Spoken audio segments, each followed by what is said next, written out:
अभी आप सुन रहे हैं सृष्टि म्यूजिक शंकरपुर की शानदार प्रस्तुति।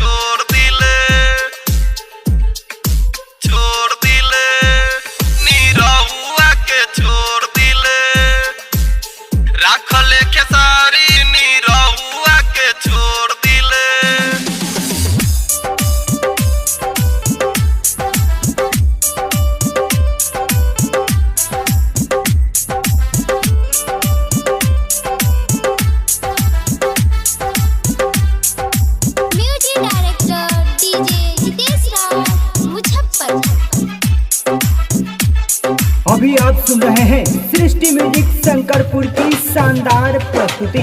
जब से भातार वाली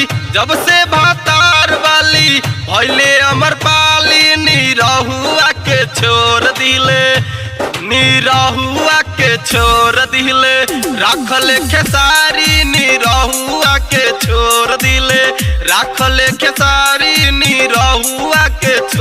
दिले अभी आप सुन रहे हैं सृष्टि म्यूजिक शंकरपुर की शानदार प्रस्तुति।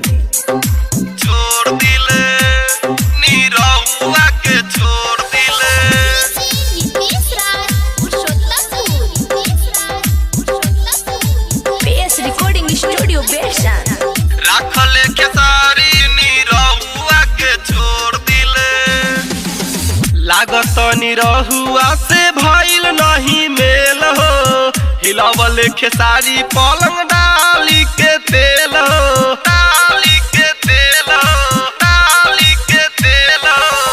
लागत निरहुआ से भइल नहीं मेल हो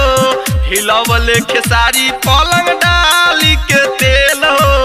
पवन पहलमान से चुसवले होठ के लाली निरहुआ के छोड़ दिले रखल खेसारी निरहुआ के छोड़ दिले निरहुआ के छोड़ दिले राखल खेसारी निरहुआ के छोड़ दिले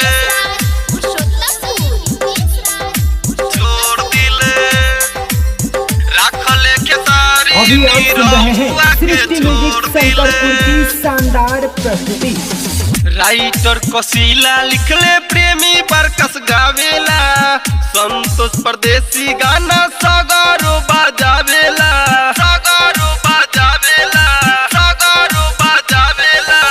राइटर कोशिला लिखले प्रेमी बरकस गावेला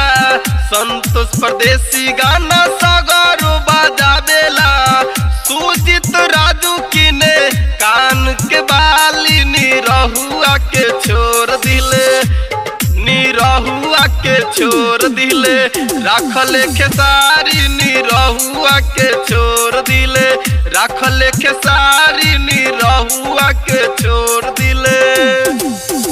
जब से भातार वाली भइले अमर पाली निरहुआ के छोड़ दिले राखल खेसारी निरहुआ के छोड़ दिले अभी आप सुन रहे हैं सृष्टि म्यूजिक शंकरपुर की शानदार प्रस्तुति।